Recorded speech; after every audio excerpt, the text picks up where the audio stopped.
pessoal, Giovanni Ascoli aqui para mais um vídeo na série Road to Poá. Hoje um bate-papo super legal.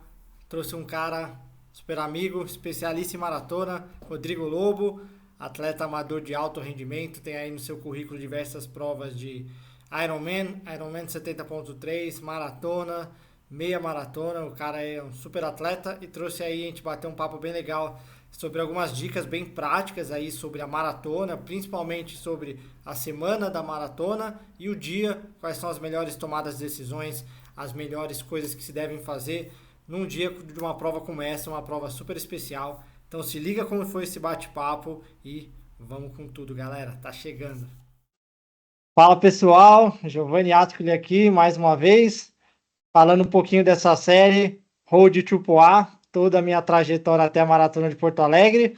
Hoje, episódio número 12, episódio super especial.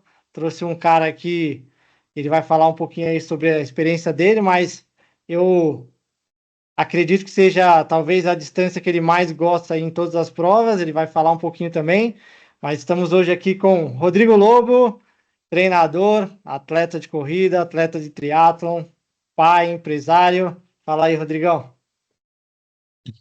E aí, Didio, obrigado pela apresentação aí. Talvez não seja a distância que eu mais goste, mas que eu aprendi a gostar. A distância que eu mais gosto, 10 e 21, principalmente 21 agora. Mas a maratona, quando a gente treina direitinho, faz a lição de casa bem feita, a gente aprende a gostar dela e não tem jeito, né? Ela vicia um pouco, então a gente não consegue ficar sem uma no ano quando você realmente está numa uma boa sintonia, né? Boa. E, bom, não vou falar para você se apresentar, contar a sua história, que já tem um monte de entrevista, podcast, depois quem ficar interessado, puxa lá. Mas já indo direto ao ponto, direto ao assunto, pensando em você como atleta, Rodrigo Lobo como atleta, você acha que os 42 quilômetros seria a prova, a distância que você mais performa, ou talvez no 21 ou outras provas você consiga puxar um pouco mais o rendimento ainda? Vou dizer que a partir do ano passado, posso dizer que é uma das, claro que eu mais me dou bem, até pelos resultados recentes, porque como eu também sou triatleta nas horas vagas aí, então não faz, acho que nunca eu consegui fazer um ciclo de maratona para maratona. Eu sempre me dediquei muito, eu alternei provas de triatlo e maratona, e por conta do volume, da carga de treinamento, só entrava com um, dois treinos específicos e ia para a prova. Aí ano passado, final do retrasado para ano passado já virei a chave, inclusive ano passado fiz só uma prova do Ironman Strampon 3 no final do ano, só para fechar o ano, e acabei colocando provas de desde 10, 16, 20, 15, 21, 30, como preparação para as duas maratonas que eu fiz ano passado. Aí consegui destravar, mas naturalmente meia maratona é a distância talvez que eu mais performe, e maratona, pode dizer que ela vem de tabela aí pelo resultado, os bons resultados das provas intermediárias, né, que a gente executa, claro, com o treino específico, quando a gente entra com a, né, já está bem calibrado e afiado com as distâncias intermediárias, quando você consegue fazer um ciclo bom, bem feito de treino específico, aí a chance de dar bom é grande, né? Boa. E a gente acompanha, né, um monte de gente. Acho que hoje com rede social a gente consegue ter mais acesso a outros atletas, ver o que o pessoal está fazendo. E a gente observa assim, eu vejo, não sei se pode ser uma impressão minha, mas eu vejo outros atletas que performam bem em maratona e eu vejo que eles fazem ciclos bem específicos ali, com o final de semana sempre com um treino bem longo de corrida, fazendo estímulos ali em ritmo de prova. Já você, eu vejo que é um cara que ainda se mantém na base do triatlo, então com certeza deve usar bastante o ciclismo aí para ajudar a construir essa base, mas não vejo você fazendo talvez durante uma preparação toda longos específicos ali, o famoso longão de final de semana. Então, como você divide aí mais ou menos esses treinos mais longos específicos para a prova? Você separa ali talvez 3, 4, 5 semanas da preparação para isso? Como você vem fazendo aí nas últimas provas que vem dando certo? É, na verdade, como eu faço o que a gente prescreve para os atletas, né? Então, Claro que para o ano passado foi mais fácil, esse ano vai ser um pouco mais desafiador, porque eu vou fazer, tenho uma maratona já agendada para novembro, mas com duas provas, geralmente se vão 3 antes, e então vou ter aí praticamente 4 semanas de treino específico, tentando incluir 3 treinos longos, chave, coringa aí para a prova.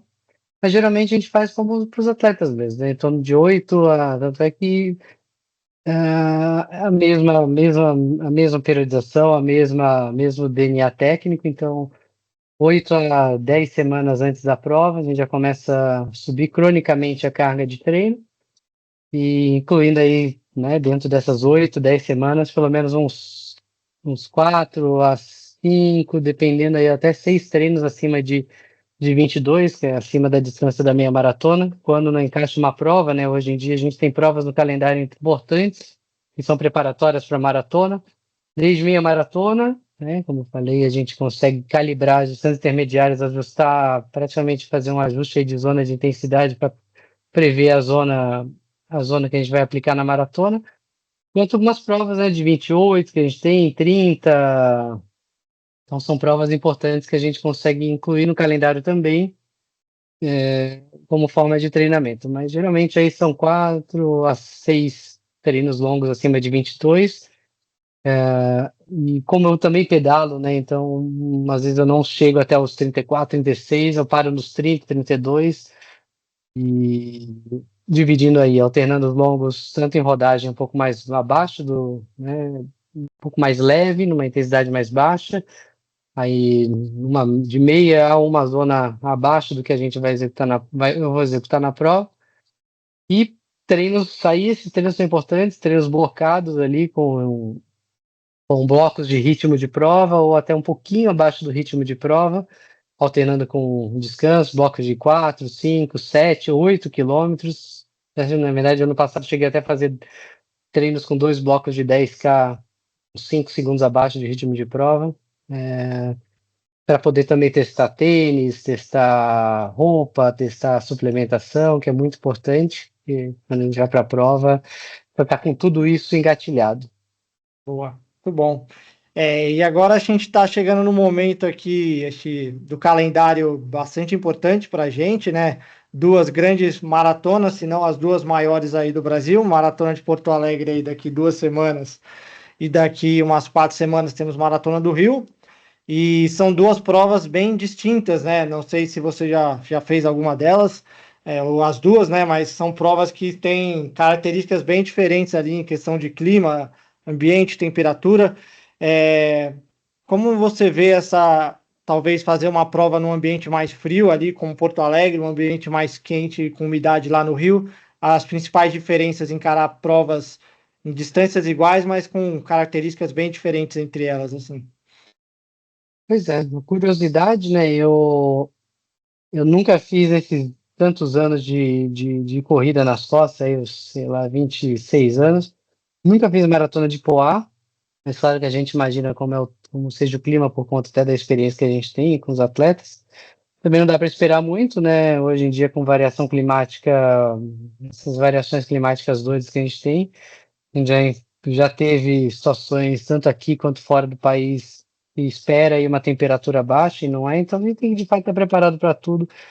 E não tem como também fazer esse processo de aclimatação como a gente sempre sugere fazer, porque às vezes a gente vem de semanas de tempo quente, seco, de repente vai para a prova com clima frio, com uma chuva, e garoa.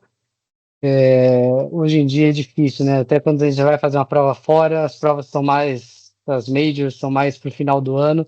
Às vezes você vem aí de ciclos a partir de agosto, setembro, outubro, que já começa a esquentar aqui no Brasil, para quem mora no Nordeste, né, quem está falando aqui, para quem está em Sul, Sudeste, mas quem mora no Nordeste é calor o tempo todo. Então, de fato, a aclimatação ela é muito difícil, é algo que a gente sempre sugere, e a literatura diz que é muito importante fazer, mas para atleta amador a gente não tem muito para onde correr. Por isso que a experiência de anos e anos vai nos trazendo uma bagagem de saber sair dessas adversidades, né? Claro que a gente vai sofrer, não adianta também viver do passado, tem que ter um histórico recente, uma regularidade e um histórico recente de situações diferentes, né, para esse processo de adaptação. E né, sabe, como eu falei, saber sair das adversidades, saber escolher a roupa apropriada, saber resfriar o corpo com a água que tem na hidratação, na prova. Agora a gente tem aí Rio e Poá, então Poá, expectativa, claro, é de clima um pouco mais frio. Pode ser muito frio, pode ser muito quente. Mas vamos imaginar que seja a situação ideal, né? Que a gente fala aí de 10, 11, até 16, 18, 20 graus no máximo. E aí não tem jeito, escolher a roupa apropriada de largada para poder, acessórios para poder ir tirando ali no meio do caminho se a temperatura subir. Saber dosar aí a quantidade de carboidrato, energia, porque muda bastante, né? A gente gasta mais energia para manter o corpo aquecido e não vacila com a hidratação, né? Porque a gente passa batido, acho que o corpo tá bem, a boca começa a secar, já era, a boca secou, o bicho pega. E Rio de Janeiro, Rio de Janeiro sendo Rio de Janeiro, por mais que largue cedo, Rio de Janeiro pode ser pode ser traiçoeiro, pode bater aí, ter uma sensação de quase 30 graus ali para o final de prova.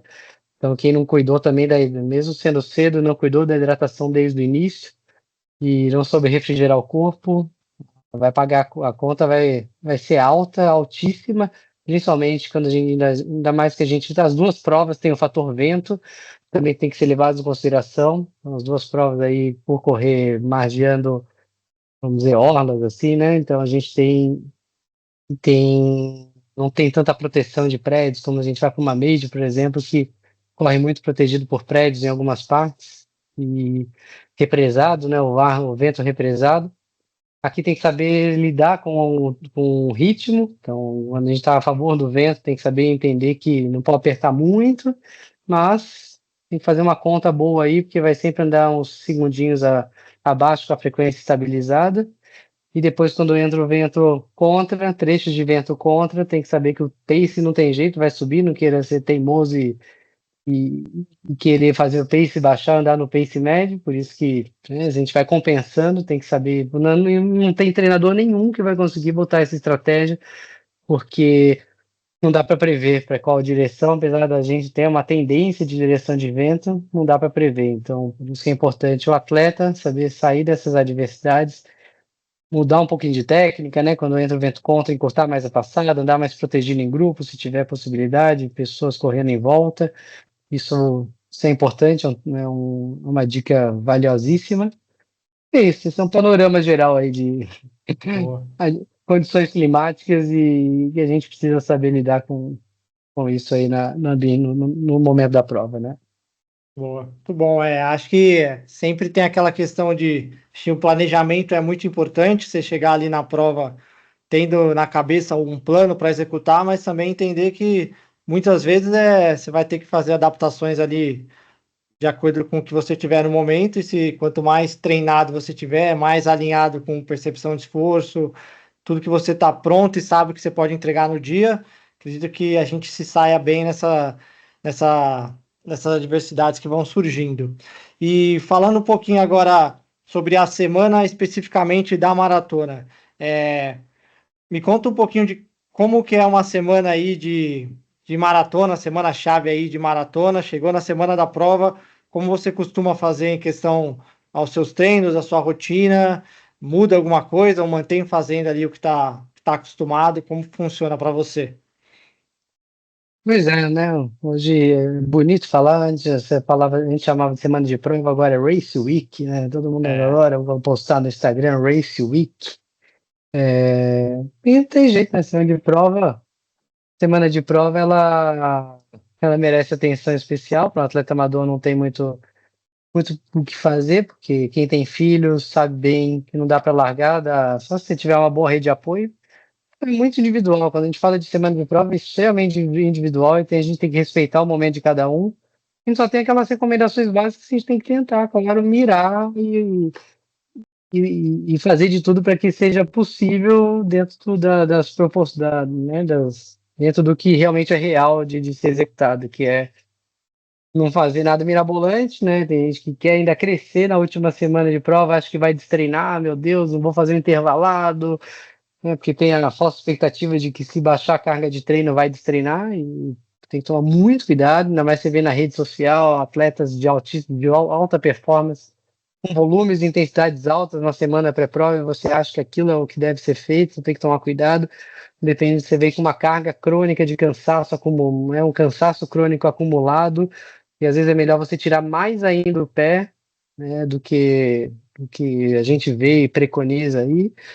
Então, às vezes a gente vai precisar entrar mais, descansar um pouco mais, tentar não desligar a chave, né? Então, alguns treinos com pequenas variações de intensidade, mas derrubando ali o volume de treino. Então, está acostumado a correr 10, 12 quilômetros por treino, a ideia é trazer para 6 a 8 quilômetros.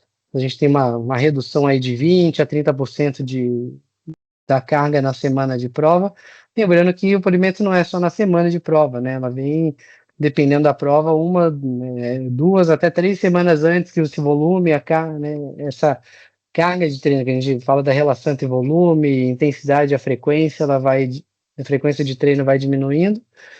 Então já tem que entrar na semana de prova descansado, né? Esse seria o ideal. Então, por isso que não é por isso que a gente diz que a primeira prova ela é muito perigosa, porque você não se conhece, você não sabe o quanto você precisa descansar. Por isso que um atleta experiente, por isso a gente fala que é importante insistir e ser muito regular, a experiência conta, porque de fato a experiência vai fazer com que você saiba o quanto vai precisar descansar, quanto vai precisar investir em sono, quanto vai ter que, né, e opa, esse treino é muito pesado para mim, não vai dar certo, porque quando eu faço um treino desse eu não vou descansar. Tem questão de lesão, tem o fator de lesão também, que tem que ser levado em consideração, então às vezes vai ter que recuperar, tirar ainda mais treino para poder deixar o seu corpo se restabelecer. Claro que a gente, né, também valoriza muito a alimentação, evitar fazer estrepulias, né, na semana de prova que você vai, né, tem que tomar cuidado nos aniversários de amigos, nas comemorações, porque tem que tentar limpar o máximo possível o corpo para ele estar em estado de prontidão para a prova. Então, álcool, doce, gordura, se a gente já puder, claro, limpar ainda mais na semana de prova, seria o ideal. Ah, mas faz o que você está acostumado a fazer, mas não é bem assim. Na semana de prova merece um cuidado especial. Estou acostumado a tomar álcool, a comer tranqueira e muito provavelmente você vai pagar caro ali, porque você vai ter um ambiente de maior estresse, maior ansiedade, maior intensidade, vai ter que dormir mais, acordar mais cedo no dia da prova, vai ter viagem, se você viaja também, ou vai fazer uma prova fora, tem a questão do fuso horário, então por isso que merece muita atenção essa semana de prova, e o quanto a gente conseguir realmente respeitar essas recomendações, e acabar não jogando fora o ciclo de treinamento todo. Boa.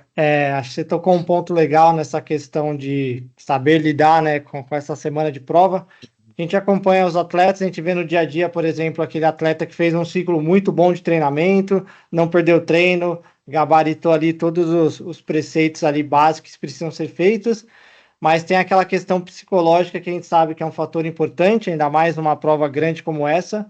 E a gente conhece aquelas pessoas que chegam no dia da prova e simplesmente a questão psicológica afeta ela diretamente, ela não consegue entregar aquilo que talvez fisiologicamente ela estaria pronta para entregar, preparada para entregar, mas há um bloqueio por diversas coisas e também a gente vê pessoas que às vezes não fazem treinos tão bons, mas uns ciclos tão bons e quando chegam na prova estão muito bem adaptados, sabem lidar com a pressão, com a ansiedade do dia e acabam até surpreendendo ali com resultados até que a gente não esperava.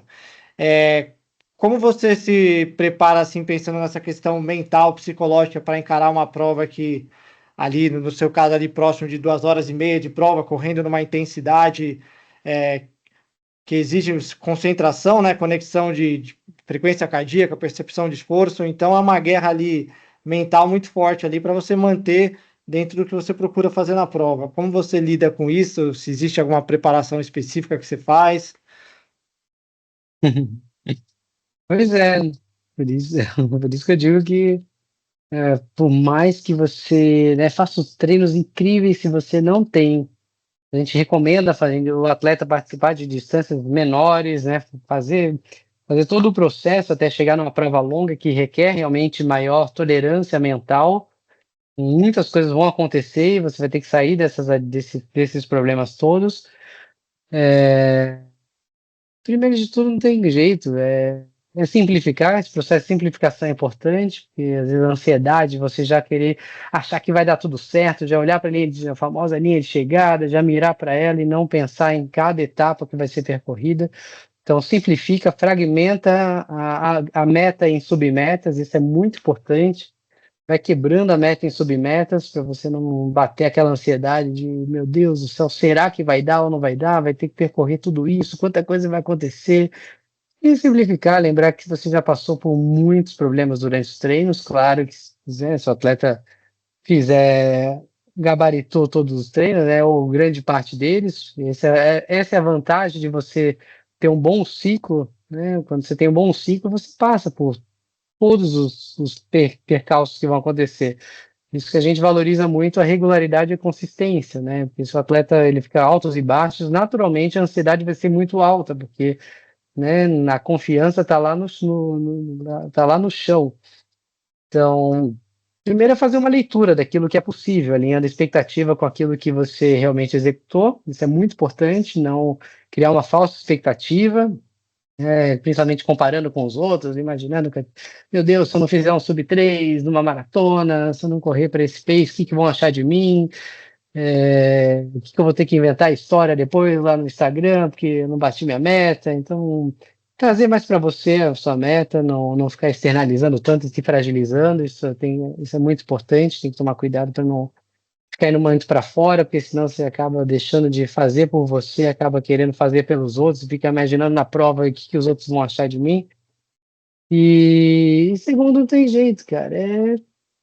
Curtir mesmo, falar, pô, que delícia, eu tô aqui nesse momento, e esse momento é único, é muito especial, são poucas pessoas que têm a oportunidade disso, né? Tem poucas pessoas. Olha o que foi construído, e a gente fala que prova de fato né, é só ali o clichê, né, que é a cereja do bolo, mas é mesmo, cara. A prova é a celebração, é o momento que você vai lá, dá o play no relógio, dá o stop, sem. Eu até fiz uma postagem recente do que eu fico pensando durante a prova. Tentar limpar um pouco a mente, as pessoas às vezes ficam pensando demais e às vezes querem, né, transferir a concentração para uma música legal e não, até que eu não, nem eu não gosto de usar música, eu gosto de focar, ter meu momento de conexão comigo mesmo, com a passada e é isso. Então, realmente, primeiro resumindo, né, falei um monte de coisa e fico falando pra caramba aqui, mas resumindo, alinhamento de expectativa com aquilo que você realmente executou durante os treinos, o seu momento, se é um momento que você está limpo, não teve doenças, não teve lesões, não teve intercorrências aí com falhas de treino, e treinou realmente do jeito que deveria, então você pode acreditar mais e trabalhar no máximo do seu potencial. Se você não fez isso, realmente vai ter que colocar ali uma meta um pouquinho mais conservadora. E isso, simplificar, me interiorizar e, cara, curtir demais por estar ali e valorizar muito o momento. Boa. Muito legal, né? Acho que eu também estou na minha preparação da primeira maratona, né? Então também está servindo a um grande aprendizado, né? A gente pega, levando também o lado para essa minha lado pessoal, a gente começa a pensar em um monte de coisa, né? Durante um ciclo, às vezes não sai da maneira que a gente quer, e a gente consegue trazer lições para a vida, que é muito importante, né? Acho que o legal do esporte é isso, que ele realmente ele ultrapassa barreiras só desse mundinho esportivo. Se você tiver a cabeça boa, você consegue levar esses aprendizados para as outras áreas da vida e pensar que a vida não é só maratona, a vida não é só corrida, triatlon, a gente é só um ponto muito importante que ajuda, que faz parte, mas que existem outros pontos que a gente pode melhorar e servir como lição. E falando agora um pouquinho sobre as pessoas que estão fazendo a prova pela primeira vez, já chegando aqui na nossa parte final desse bate-papo, mas para essas pessoas que estão estreando na prova, acho que com certeza tem uma ansiedade a mais, um gostinho a mais. Sei que a sua estreia em maratona foi bem difícil, né?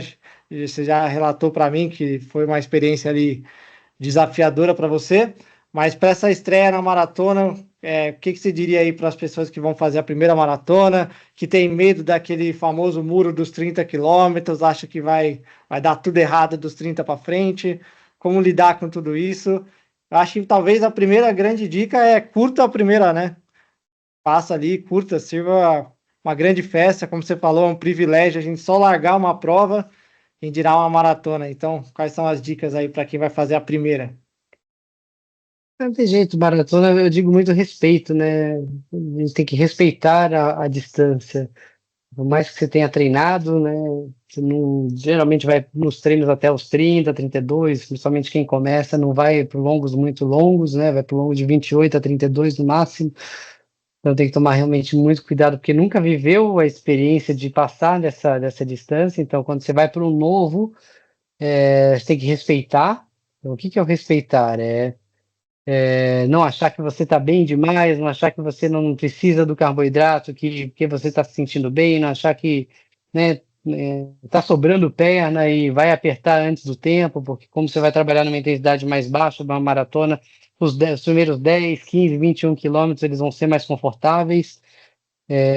Então tem que, de fato, respeitar todas as etapas. Então, desde o ritmo até a hidratação, suplementação, o polimento, né, a semana que antecede, e, e de verdade tomar cuidado com essas previsões de tempo, né? A gente tem que ter, claro, um pace ajustado, um pace em mente ali, um ritmo, né, o tempo em mente ali para cada fase, para, né, os checkpoints ali para 21.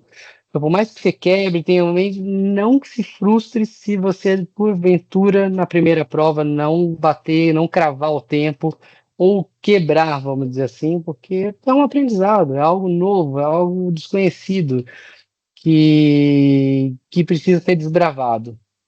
O que a gente não pode fazer é cometer erros seguidos, né? Depois da primeira, cometer os mesmos erros, caso aconteça alguma coisa que possa ser ajustada, é você não ajustar. Então, a primeira é não crie realmente expectativa de tempo, tenha, assim, as submetas das distâncias intermediárias ali da prova em vista, e, claro, consequentemente, o pace médio, mas cuidado para não botar aquela meta ambiciosa, né? Já vou estrear e tentar. Poxa, eu tenho perspectiva já de bater o. As pessoas são muito imediatistas, né? Querem conseguir o índice para Boston, querem já metas muito ambiciosas. Tem que tomar cuidado que a maratona é maratona e ela vai pagar um preço caro, altíssimo, se o atleta que estiver estreando, né? Você aí que está assistindo for estrear, não respeitar aí cada etapa, cada processo e não souber escutar seu corpo. Isso é muito, muito importante. Escutar o seu corpo e usar de fato as roupas apropriadas, tudo que você usou, tomar cuidado para não ficar, mesmo para a gente que já está há anos, anos e anos nessa jornada, cuidado para não ficar recebendo aquelas dicas em cima da hora e mudando tudo em cima da hora do que você treinou, do que você está adaptado, ficar testando gel novo, porque falaram que esse gel é maravilhoso, e você nunca usou, pode dar uma bela dor de barriga, ou não pode não descer legal, né, testar um tênis novo, porque, meu Deus do céu, como que eu vou né, sem o tênis de super tênis para provas, eu não treinei com ele, mas então tem que tomar muito cuidado, porque quando você vai para uma distância maior, todos esses fatores eles estão aumentados, né, uma sobrecarga gastrointestinal, maior tempo de exposição em atividade vai incomodar regiões, né? Se você testar um tênis novo, vai regiões de tornozelo, do pé como um todo, ele vai ser estressado por isso. Roupas também, acessórios que você nunca usou, nunca correu, só porque tá frio, eu vou correr de um monte de roupa, touca, luva, e também isso pode ser muito perigoso, então tem que, de fato, evitar coisas muito novas em cima da hora. Boa. Isso aí. Acho que é isso. Se deu para a gente falar coisas bem importantes aqui, levantamos ali diversos pontos importantes que sempre para quem tá estreando ou quem está vivenciando, acho que não só a maratona, mas outras distâncias, né? Que a gente está falando de 42, mas também a gente podemos trazer para a realidade para outras distâncias. Mas acho que agradecer mais uma vez a disponibilidade desse bate-papo, sempre muito bom. A gente fala, conversa bastante sempre ali nos bastidores da Lobo, dos dias a dias de treino, e conseguimos aí aprender bastante, trazer bastante informação, e tenho certeza que vai ser duas grandes provas aí, Maratona do Rio, Maratona de Porto Alegre. Teremos muitos alunos lá, estamos na torcida por todos aí, agora nessa fase final. E achei minha última pergunta, acho que uma pergunta essa para você, para fechar, é: todo mundo quer saber se Rodrigo Lobo ainda está com vontade de correr uma maratona no Ironman um dia de novo. Vai rolar isso mais alguma vez? Se bate uma saudadezinha aí na semana do Iron, correr os 42 com as pernas cansadas aí. Pois é, cara, também tô querendo achar essa resposta aí. Vamos ver, vou assistir a prova esse ano. Esse ano já não vai chover, então já vai talvez dar mais vontade de fazer a prova, porque vai estar um ambiente mais agradável. Claro que eu gosto muito de fazer a prova em Floripa. Se eu voltar, eu faria em Floripa de novo. Ano que vem, com ser 10 anos da minha última prova de Ironman, então quem sabe para comemorar os 10 anos da última prova, não role uma. Mas tudo vai depender se o contexto ajustar, né? Se o trabalho tiver engatilhado alguns projetos que a gente está colocando em vista, as crianças não estiverem com mais autonomia, né? Isso é importantíssimo, porque eu valorizo muito meu momento familiar, então é, não quero gerar conflito e não curtir a etapa do desenvolvimento deles. E a gente sabe que para um Ironman, ainda mais no nível que eu cheguei ali de expectativa de resultado, teria que ter aí uma dedicação maior. E vamos ver, vamos ver. Quem sabe ano que vem ou quem sabe daqui a uns 5, 6, 10 anos aí. Mas a vontade talvez de voltar para a Havaí já começou a surgir de novo. Então vamos botar uma meta ambiciosa nesse retorno. Boa. Vamos ver se caso rolar aí, a gente faz de novo um outro bate-papo para ir as dicas de correr 42 depois de pedalar 180. Aí é um parte 2, aí Vamos muda falar que tudo, né? é mais fácil, porque você respeita muito, né? Porque você já sai cansado, você não é o guerreiro, não dá para fazer nenhuma estrepulia. Então, principalmente tem muitos atletas que nunca fizeram maratona que dizem que quando vão, voltam, fazem. Atletas que vão pro Ironman, que nunca fizeram maratona, quando eles fazem maratona, eles sofrem mais porque a intensidade é um pouco mais alta, né? Sim. E o Ironman, claro, se você fizer direitinho ali a parte, treinou e e suplementou bem durante a prova, não é tão absurdo assim quanto às vezes até uma maratona quando você larga da faixa. Boa. Isso aí. Então é isso. Muito obrigado aí mais uma vez. É, vamos aí chegar mais. Faltando aí 3 semanas, 2 semaninhas para a prova. Estou ansioso aí, querendo que chegue logo. E tenho certeza que a gente vai trazer bons memórias, experiências positivas de Porto Alegre, que é o que mais importa aí nesse contexto todo. Sem Isso dúvida, aí. vamos zerar essa parada aí, você vai largar e fazer o seu melhor, vai dar tudo certo. Boa. Isso aí. Valeu! Sai pra cima, galera. Valeu, Gidio.